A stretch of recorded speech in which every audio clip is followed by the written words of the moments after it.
Robin, are you there?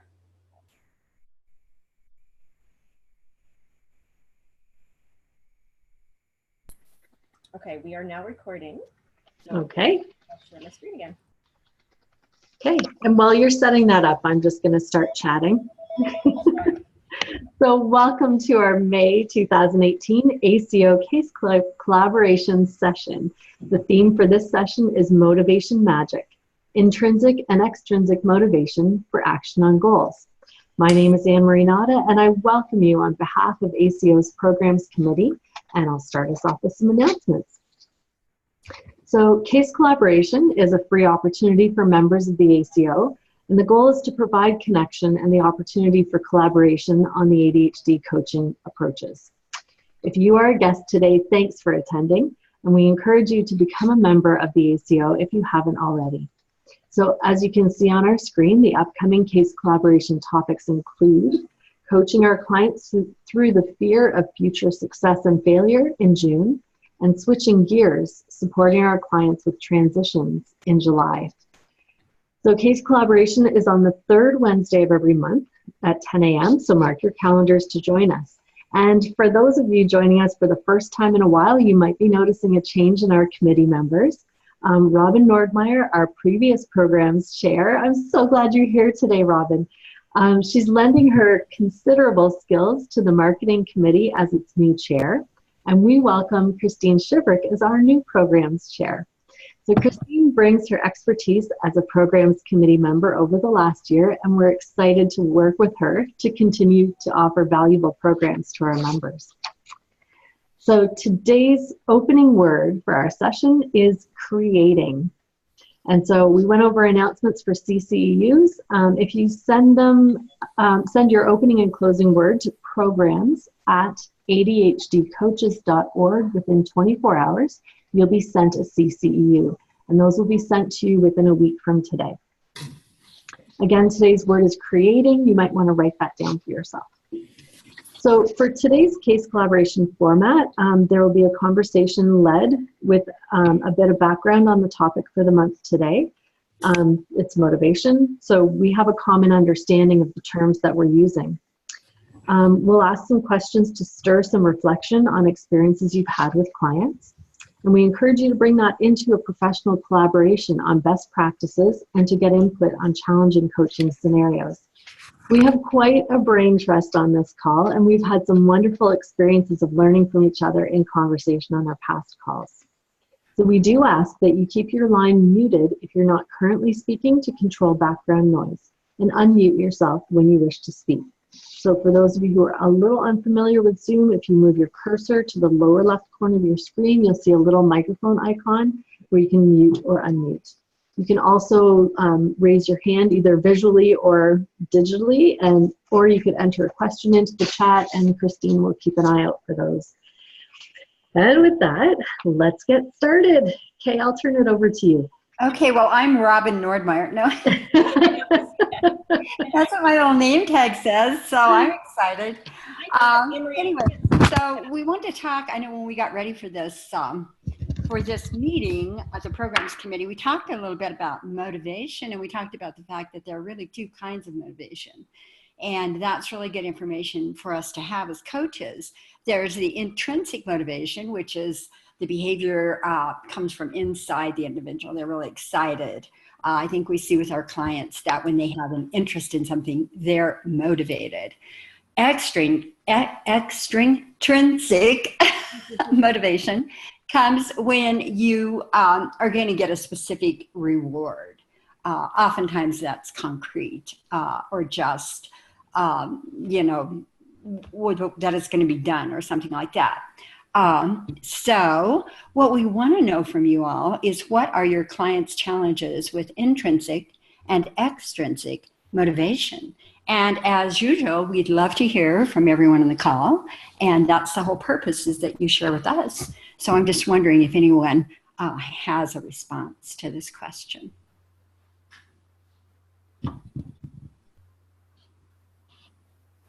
Nobody has challenges with this.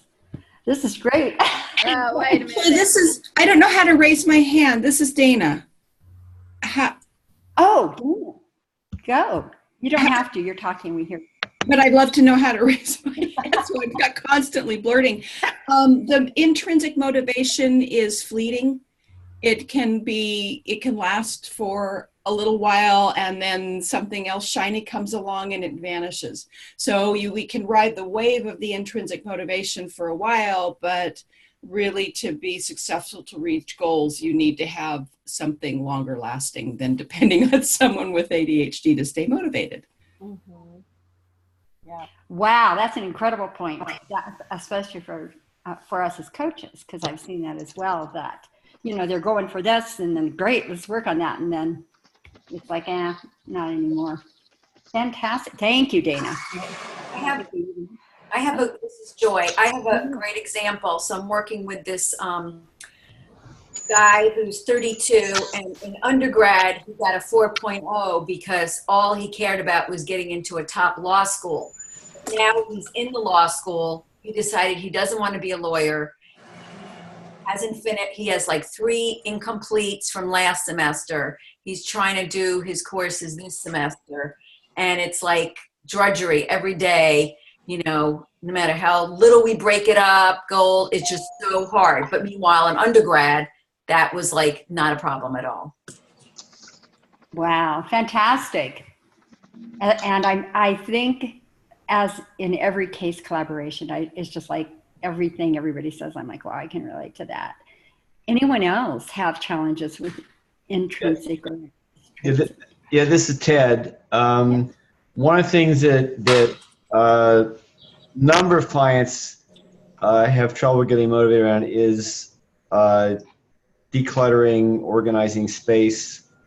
It's like they even make a little bit of progress and they're really happy. I had one client, she sent me pictures of before and after on her desk, but then, you know, other stuff came up and that just went by the wayside. And that's been true for other people. It's like, it's not a high priority, so the motivation isn't very strong there. It comes and goes, but. And it sounds like you're saying getting and keeping motivation for something that isn't.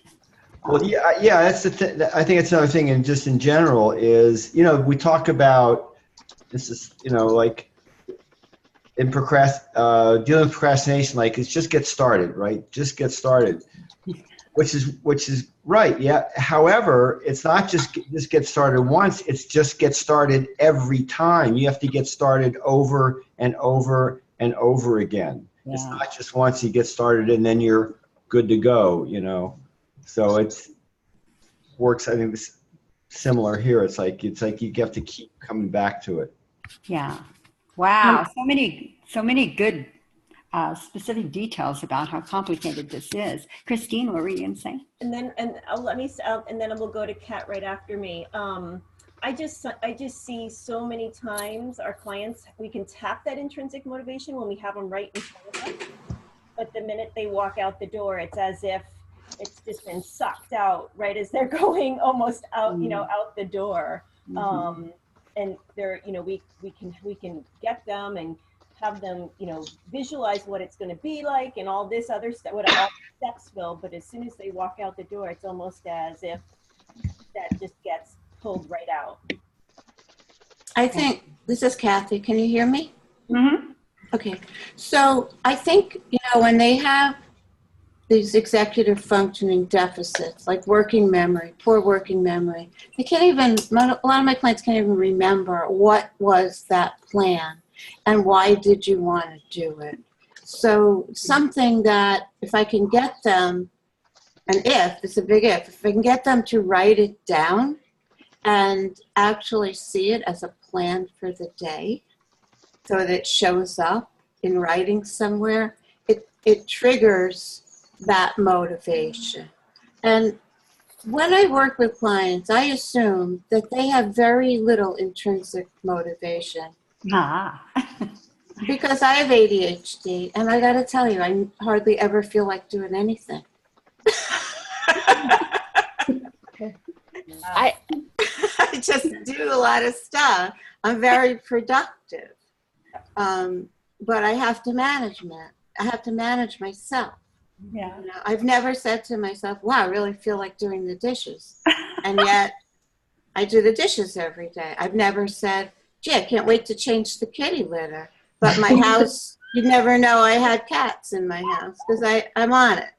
You know, but do I have to write that down every day? Yeah, on my little to-do list, I have to write down, change the kitty litter, even though I do it every single day. If I don't, I don't. It's just out of sight, out of mind. And I have no sense of time, so I have to wear a watch every day. I have to use timers. I have to set times to do things. Wow. So, or they don't get done. I mean, I go to the gym 3 times a week. Do I put it in my planner? Yeah, I have to. If I don't see it, I don't know if I go to the gym. I could forget about it. So I kind of know where my clients are coming from. You do. And even to get them to write things down is really hard. And I tell them, this is hard. I know it's hard. But let's just try this and see if it works. So I think creating habits is important for this to work. Sorry. Mhm. One of the things that I've worked on is having them visualize using a legal pad and doing half-hour increments down the legal pad from the morning to the night, and having them look at their day every day. So the left half of the legal pad from 7 or even 6:30 in the morning all the way down to the evening, and then a line through the middle on the right side being their to-do list. So for example, in those half-hour increments is what they're going to do, but there's also reminders to the right.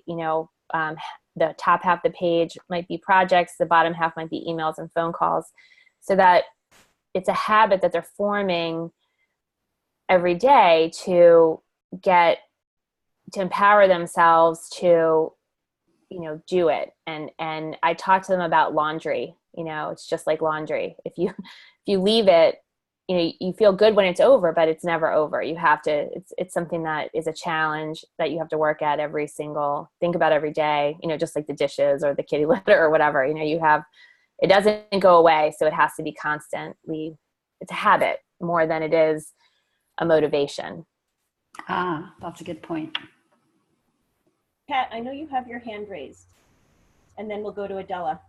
Oh, okay, thanks. No, I was just going to bring up that I also know that part of that intrinsic motivation problem also occurs around coaching, just the coaching itself. They start off really, really strong and engaged with coaching, and then that they peter out with that too. It's no longer a new and wonderful thing. But I liked what Christine said a lot, and that applies to the coaching as well. So I just want to say coaching, even with coaching, I have to help them stay intrinsically motivated, right? In some way.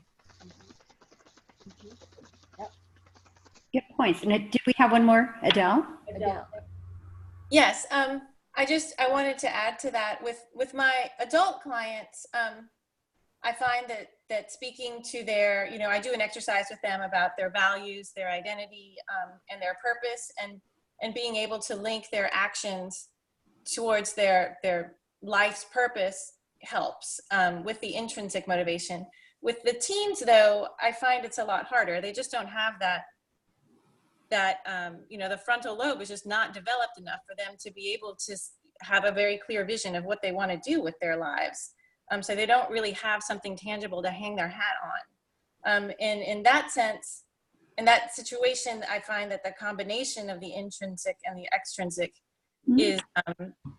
is necessary. My challenge is when the parents are not really on board with any type of extrinsic motivation, and they expect me as a coach just to, miraculously create intrinsic motivation in their child, when they're not, setting any guidelines about privileges, cell phone privileges or video game privileges or whatever the case may be. So I guess that's my question to the group. What do you do in a situation like that? Well, and that's an incredible segue. Do we have anybody else? Oh, Ted. Yeah, I want to piggyback on what Rachel was saying about habits. I have started working with people around creating routines.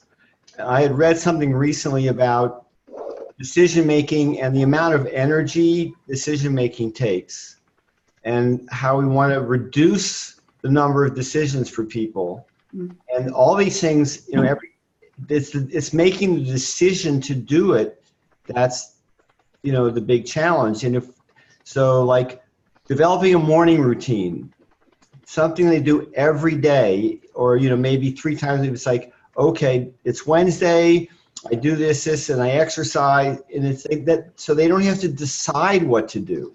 It's the term I like is it's pre-decided, and as they get it into a routine, then the issue of motivation doesn't disappear, certainly, but it kind of fades a little bit into the background because it's what they do. You know, it's what I do on Wednesday or Thursday in the morning, or, you know, a before bed routine, or, you know, things like that. Excellent. Excellent ideas. Do we have anyone else? Wow, love the participation. Thank you so much. This is how we really grow. Okay, I just want to make sure we circle back to Adela's question. Yeah. Working with teams. Yeah.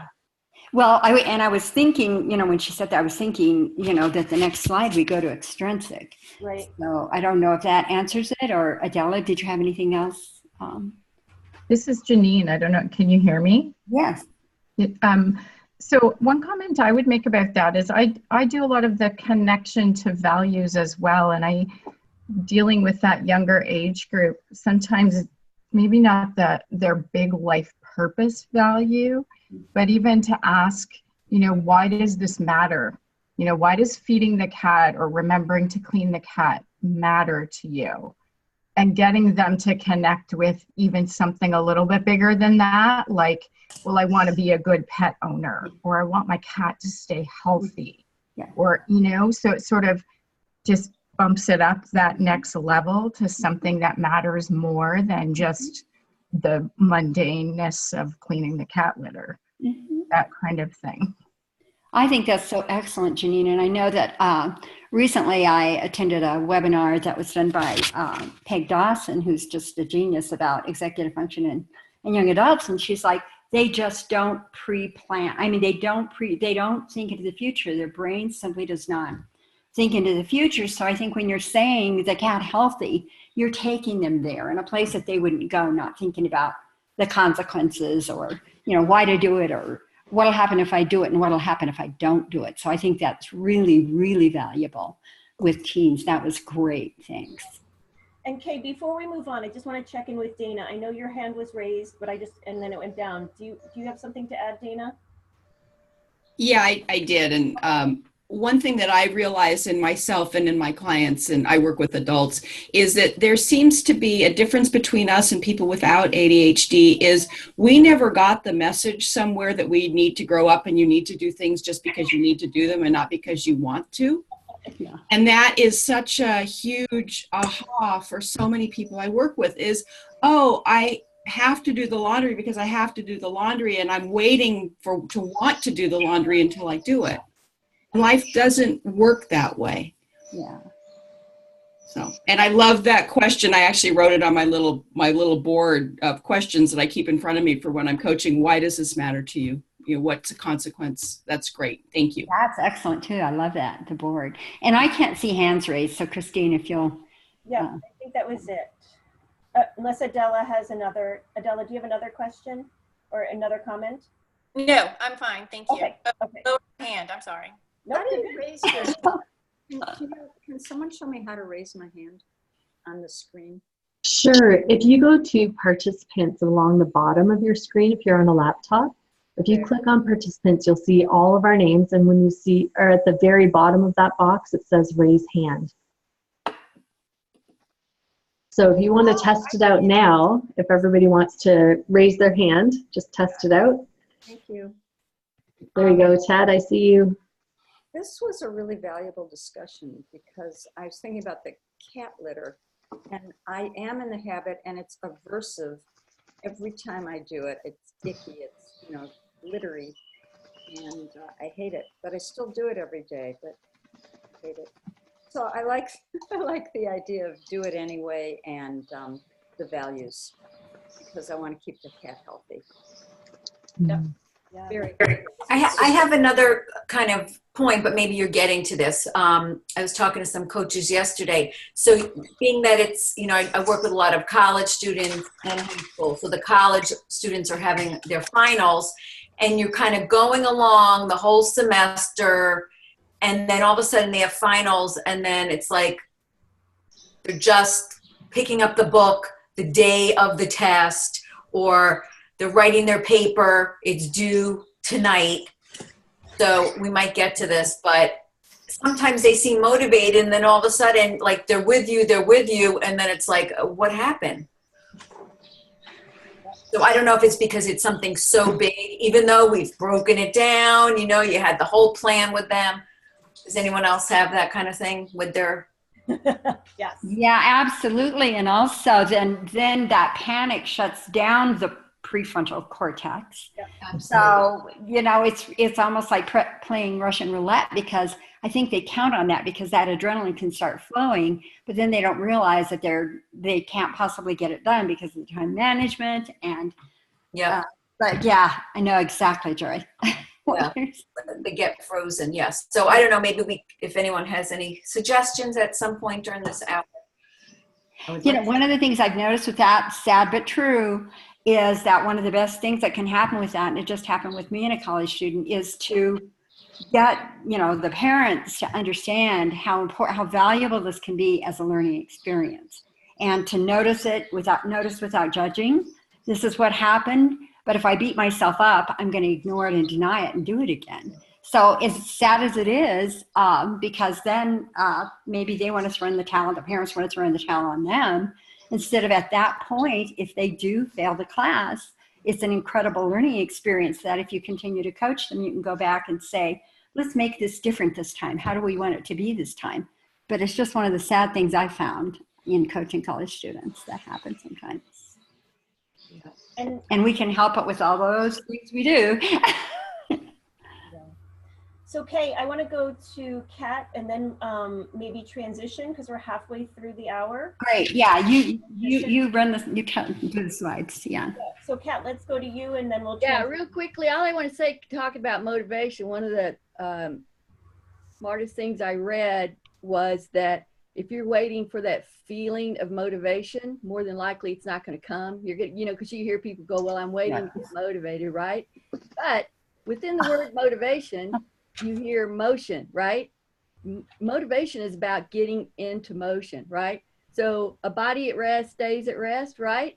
But once I start using the energy to start moving along, then I'm in motion, and it gets easier once I'm already in motion. So motivation to me, when I'm talking to my clients, is about getting into motion. Start doing something. Let's start on something, right? And it gets easier then. That's my part. Thank you. Thank you very much. Great. Excellent. Yeah. All right, I'm going to transition. Oops, I think I am. There we go. It's okay. Do you want to go ahead and transition into extrinsic? Sure. Yeah. So this kind of came up, which we knew it would, is that when we're searching for intrinsic motivation, oftentimes it's really difficult to find it, especially with college students, as you said, or teenagers.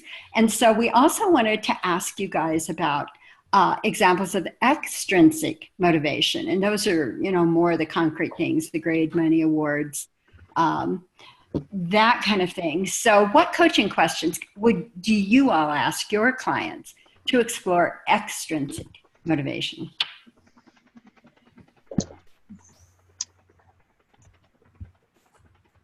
Hey, it's Robin. Can you hear me? Yeah. Yeah.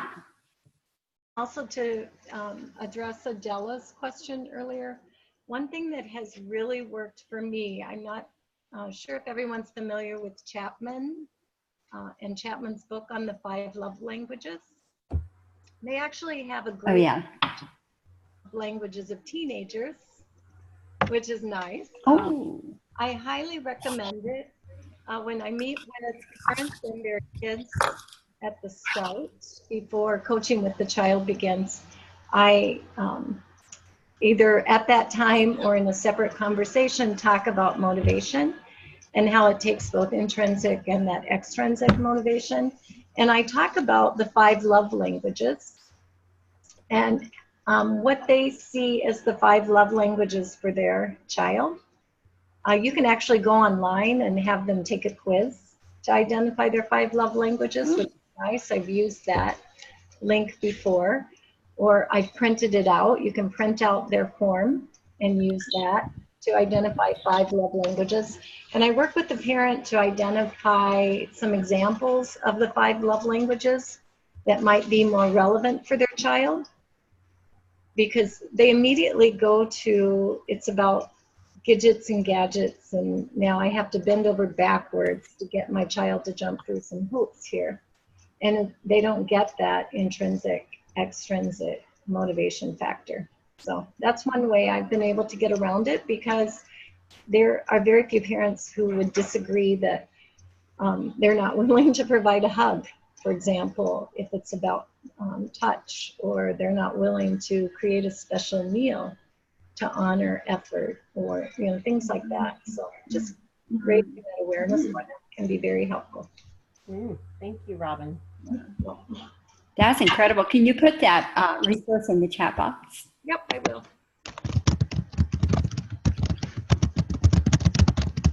Oh, sorry.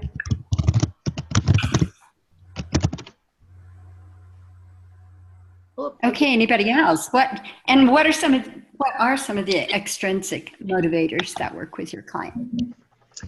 Janine has her hand raised. There you go. There I am. Yeah. I'm thinking of one particular individual who's a college student. Can somebody who's typing stop doing that, because or mute yourself because you're blocking? Yeah, it's coming through. He was very, very attached to the mark that he was going to get, and he thought that that was his motivator. And it sort of led us to a whole conversation about where to put the focus in terms of what was really motivating, or what he could control around his own goals.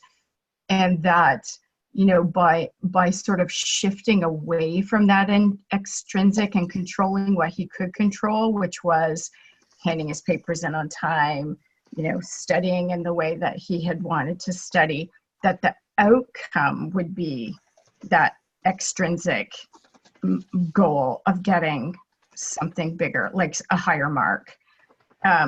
So was it a motivator? I don't know. He still, falls back all the time to wanting a higher grade. And I keep trying to pull him back to, is it realistic to just attach to the grade when someone else is doing the marking? Can you put your control back where you can control it, or you can make a difference in how you behave?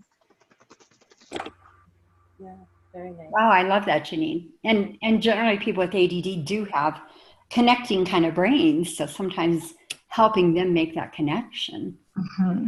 Yeah, so idea. I have something that kind of bridges what Janine just said and what Joy was saying about cramming for finals. I have a grad student who's not only juggling like these master's level courses with very little structure, but also is teaching an undergrad course. So she's in her first year, and it was the first quarter. I think it's such a benefit for her that things are divided into quarters, because they're shorter periods of time. The first quarter was pretty much a disaster. It was full on adrenaline the whole time. And so, we took lessons from that. We just kind of survived it together.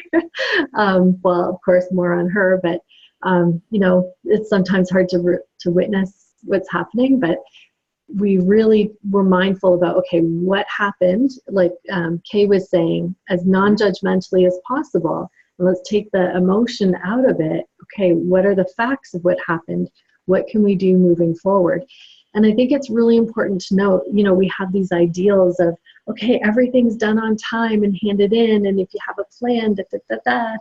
But really it's been incremental change. And where she's at now is so different from where she was at in October. Are things perfect? No.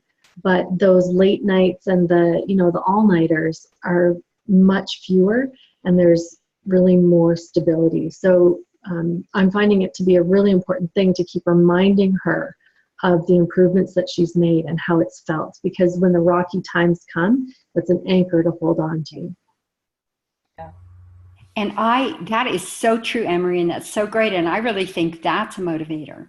Take yourself back to that feeling of success when they move forward. Not only looking at what didn't go right and what can I do about it, but then when they start having success, to go back and just sense that and get that feeling, because that's that intrinsic. And sometimes I don't think they think about that. And that's a huge motivator. Well, do I want this feeling? Yeah. Yeah. Thank you, Emily. What else do we have? Yeah, Dana has her hand raised. Great. Yeah, and something that's not listed on the slide, which I think is really essential to this topic of extrinsic motivation, is a negative motivation. And often I find we will do things for other people that we won't do for ourselves, or we'll do something because we don't want to get caught not doing something. And that is something that we need to be aware of. Now, I think it's better to shift that eventually, that need to do something because you're afraid you're going to get in trouble, and find ways to shift that to be more intrinsic. But the negative part of extrinsic I can't say that one either. Extrinsic motivation is also very, very real. Mm-hmm. Good point. Yeah. Yeah, great point. I know, I always ask the kids, how many times do you want to take Algebra 2? Yes, very much so. Adela, you have your hand raised, and then we'll go to Kat. I just wanted to piggyback on what Janine had said. I have a couple teenage clients, and for them, their biggest motivator is just to prove to their parents that they can do it on their own. And so it's not so much the grade, but the process. Look, Mom and Dad, I have a plan. I know what my obligations are this weekend, and I know what I want to do this weekend, and this is how I'm going to make it all fit together and still get a decent amount of sleep. So for them, that has been working a lot, and I just wanted to share that. Nice, thank you. Thank you very much. Kat, would you like to go ahead and share? Just real quick, I was going to say that one of the things that they talked about was that one of the human motivators is avoidance of pain. The previous speaker talked about the negative consequences, right? But all humans, everything that we usually do is in the avoidance of pain, right? So if I am talking to this student and I'm asking them, what pain would we like to avoid this time, right? Not only am I just the pain of what anybody else might be saying, right? But this particular person's pain, that pain point around whatever happened, because that resonates with them, right? It's one thing to say, oh, you won't, your parents won't, blah, blah, blah. But when we're able to pinpoint what pain they will avoid, it hits home. So everything's about the avoidance of pain. Excellent. Anne-Marie.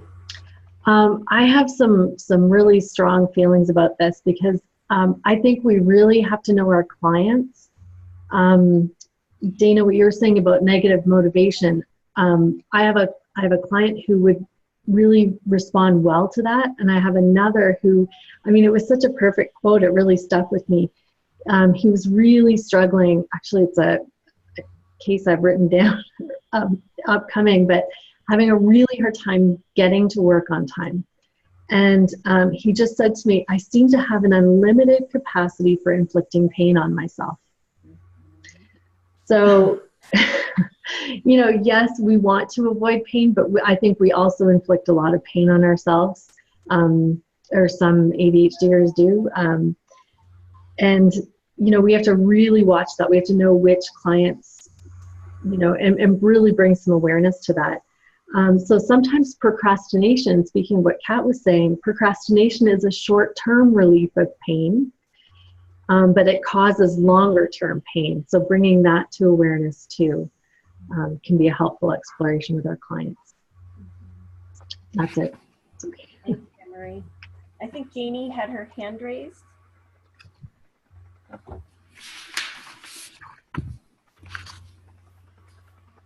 Jeannie, did you have your hand raised? No? Oh, okay, sorry. Kat, did you have your hand raised again? Hi, this is Kathy. I just want to add, when I work with teenagers, I'm very, very careful that in every session, I catch them doing something right, and I say to them, wow, that's really great. You did that? That's awesome. How'd you remember to do that?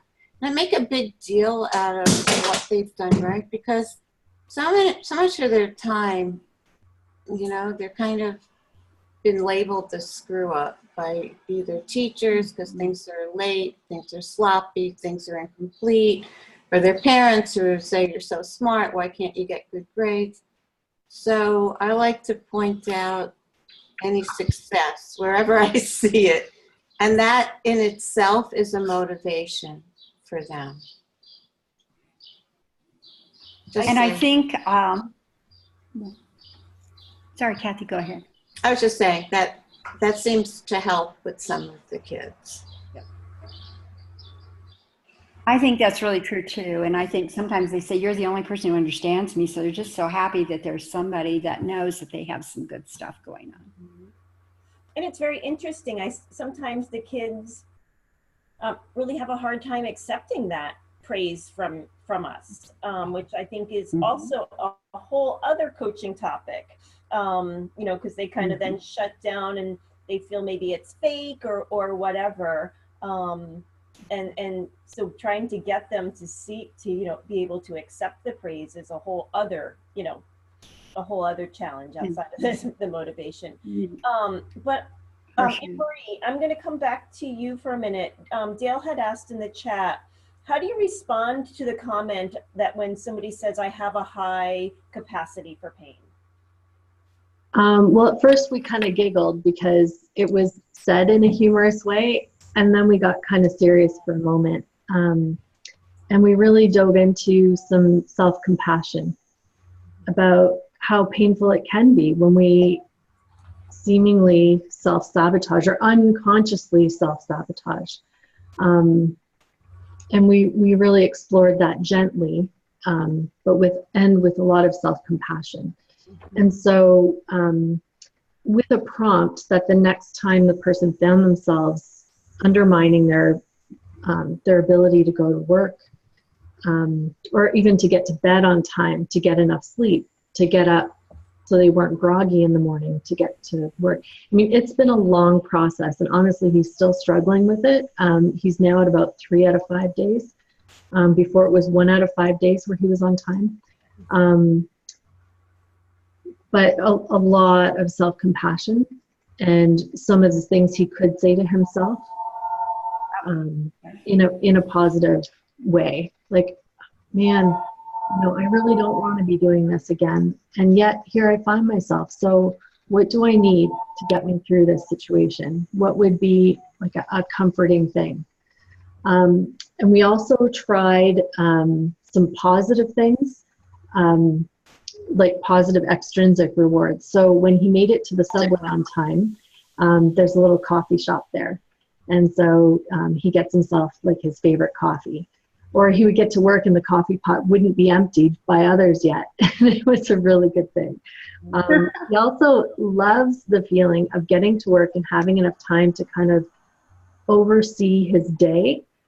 Because now that he's moving into a management position, this is why it was so critical for him to get to work on time. I'm sorry, I'm realizing that we haven't read the case study and you don't know that what this is about. Hopefully you kind of caught on. Thanks, sorry. So the issue was getting to work on time. Right? Yeah, stay tuned. Well, this is probably it. But yeah, so he loved the feeling of control of his day because he would get to work and there was enough time for him to kind of get the overview of how the day was going to go and kind of chart his course. when he arrived late, it was always just like frantic, and it was responding and putting out fires. And he hates feeling like that. So once he had those couple experiences of success, of being able to feel in control, it set his whole day up really well. So we started working with that, and we realized that there was a late cycle to his days and an early cycle to his days. So learning how to interrupt it when he gets into the late cycle, gets to work late, so then stays at work late, gets home with very little me time, starts feeling resentful, will end up staying late, playing video games or whatever to have that me time, not get enough sleep, get up late. So we looked at how to interrupt that cycle and start shifting it to an earlier cycle where you still had enough time for me time, and not all work all the time. Right. Nice. That can be an extrinsic reward in itself, is to have that time. Mm-hmm. Janie, I know you had your hand raised. Yeah.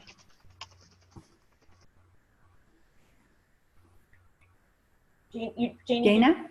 Yeah, it's okay. She covered it. She kind of covered what I was going to say. Okay, awesome. How about Dana? Yeah. Hi. One of the things that I've found with rewards, getting that cup of coffee, is I reward myself even if I'm not doing what I intended to do. It's screw it, I'm going to have the cookie anyway. And I think my clients do that as well. So I have not found having some reward that I'm going to get by doing what I'm supposed to do a successful motivator. I think shifting it to that, yes, having a calmer day, having more time, so it becomes more of an intrinsic motivator than an extrinsic, is more successful. And what do you, I know coaches are often saying, well, have some external reward for doing what you're supposed to do. In my experience, that doesn't really work, because we're going to eat the cookie anyway. I love that, Dana. What I found with that, Dana, is that, yeah, with adults, that absolutely is, the situation generally. I found it to work a lot better with the kids if the parents will be consistent, because that's kind of where the kids are at, that external thing. And so they want that dollar, or they want that video game. The key with that is getting the parents to be, to make it very clear in the beginning and not just decide at the last minute, well, you didn't do this, so you can't have this. But that communication, make that real clear. But I think I've seen the same thing with adults. Is they'll say, well, let's just do it anyway. It's my money. I'll buy what I want. So. Right. Yeah, I agree. Kay, but this is so good because it really points out external and internal. Right. And do we want to jump to the intrinsic motivation? I know there's probably a lot of topics. Why not? We're kind of jumping back and forth anyway, which is the way it is. Okay. So do you want to continue? Yeah, let's go to the next one, because it's all coming out anyway. Yeah. So, and I love all this participation. It's one of the best case collabs I've been to. Mm-hmm. So the next one's examples of intrinsic motivations. So, and we've talked about that a lot already. Dana just brought it up, so it was a perfect segue. Mm-hmm. Those things that, and we've talked about this a lot, going to values and things like that. So the questions we have are, what coaching questions can you ask your clients to explore this intrinsic motivation? So what have you found? What have you all found to be good questions?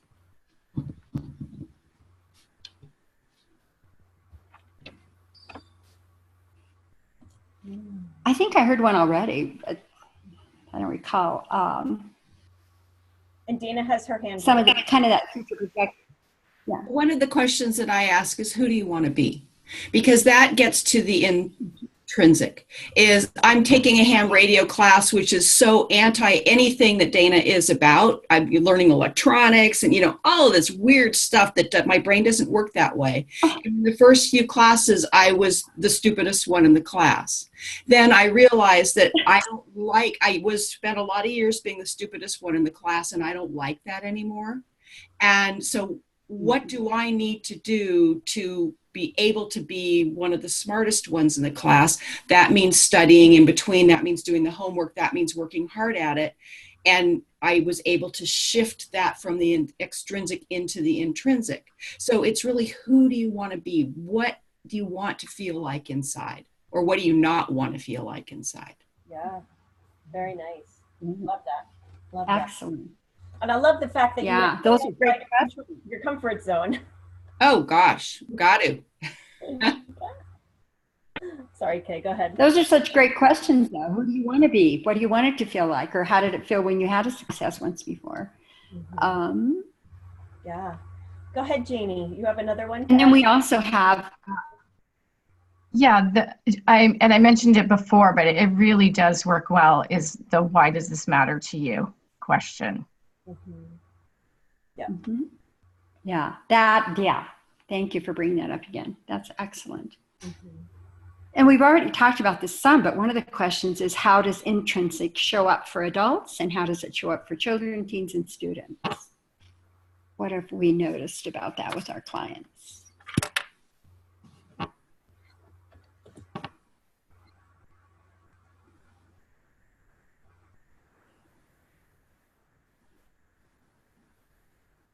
Anyone, any hands up?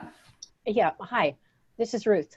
I think that for younger students, like college students, they're kind of in between younger students and older people, but it seems to me that a lot of their motivation is more immediate, and asking really global questions, you know, kind of a what do you want to be when you grow up type questions, is often not very helpful, because it just makes them feel worse because they don't know.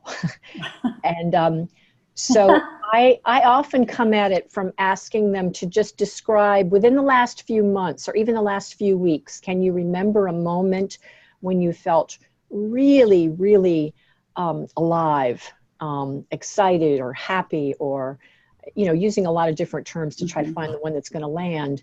And then to listen to them talk about that moment. And often from that, you can sort of mine what the things are that are important to them and get their confirmation of that. But I think the important thing is to sort of look at the present time to find that, to pinpoint what it is that's really important to them. Because asking about the future, sometimes even just a few months from now, I think just goes nowhere. And in many cases, it taps into the very real anxiety and fear they have about the fact that they really don't know. And they think that somehow they should know exactly what they are meant to be or meant to do. Nice. Yeah, thank you. That's excellent. I love that. Yeah.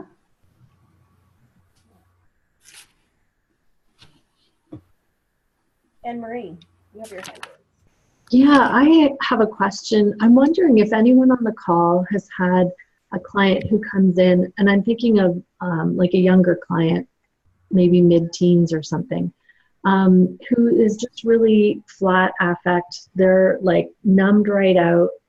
And so this came up, Ruth, when you were asking the question, describe a moment in the last few weeks when you felt really alive. And what if the person is just like, I'm checked out, man. Like, and they would never say that because they're just that risk averse. If I could just respond, I'm in a unique situation because I'm on a college campus, and certainly in a case like that, I might really start to broach the topic of whether they are working with a mental health counselor or not, or if they would like some assistance in setting that, you know, kind of an appointment up to work with that sort of person. So I feel fortunate that isn't a difficult route or transition for me to make. I could see it would be very different if you were working with a student and, you know, contracting with their parents and that sort of thing. But I would hope that maybe you could follow through with something similar, just at least broach the idea of whether or not they have considered that or they've explored that. Thank you. Because to me, it would be it's a potential signal that there's something much deeper going on, a depressive situation, and it would be kind of out of my realm to do too much with that, other than to support the student in getting that support and help. Thank you. Good answer. Dale, I see that your hand is raised. Oh, I was thinking about helping some of my clients, but I think they're more adults, about little bits of shots of dopamine that they can give themselves. How can they create awareness of when they've actually done what they wanted to do, and give some value to check marks or slinging their right hand over their left shoulder and patting themselves on the back. Putting, something, some reward, like getting a manicure by accumulating some amount that will, I ask them how can they nurture themselves and give little shots of dopamine in concrete ways. Maybe putting a pebble from one glass to another. I had one client who had trouble planning in the morning, so every time he walked into the office, he would grab a LaCroix, and every time he planned his day, he would collect the tab top. That's great. Oh, I think that's so excellent. I think bringing up dopamine, I found with adults pays off, because that just makes it seem, wow, this is clinically proven. And Sari Solden has an upward spiral and a downward spiral, which shows you that as you have successes bit by bit by bit, I think she even calls it motivation, but really your dopamine improves. And then when you have like a failure, you go down. And so by having one tiny little step, you have some more dopamine. And so then when you have more dopamine, you feel like taking the next step. So that's great to bring it up that way, I think, Dale. Actually, thank you. And that just reminded me, the spirals, I forgot about that, the spirals of success. Barbara Fredrickson talks about that too, creating happiness. Thanks for reminding me. Kay, I'm noticing the time. We have about 4 minutes left. I want to go to Robin because she's had her hand raised, but then I think we need to probably jump to kind of our closing slides, unfortunately, because the conversation has been so rich, but I'm sure several of us have clients at the top of the hour. So thank you so much. And I'm one of them that does, and it's a complimentary. It just got put on my calendar when I was gone. So I may be sliding out also. I know you capable people will take over to do closure with it. So Robin, let's go to you, and then unfortunately we're going to have to wrap up, but this conversation has been so rich. I wish we could spend another hour on it, but. I should just be brief. The win for the day with kids. What will just be your win for today or your win for tomorrow? And sometimes I will text that to a student that's having a hard time. What was coming to mind is when a child or a student is feeling so defeated because time and time again things have not worked out for them. And so we have to back it up to that immediate gratification. What is your win? What's going to be your win in the next hour? What's going to be your win in the day? What's going to be your win for this week?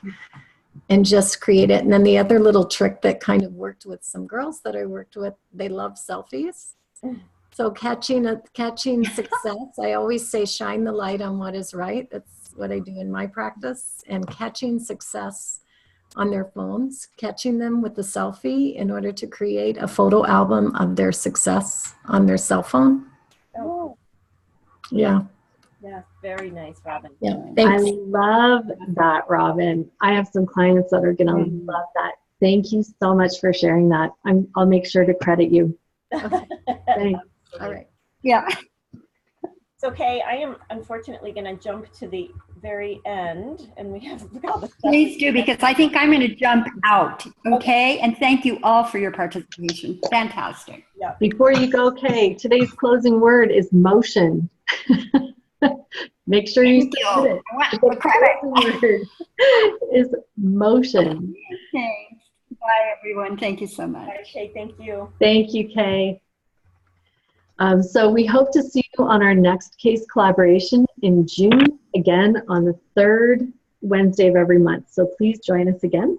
We're hoping to see you there, and we want to make sure we're meeting the professional needs of our members. So we'd love to hear from you if there are any topics or themes you'd like to see coming up in case collaboration, and if you have any feedback about these sessions.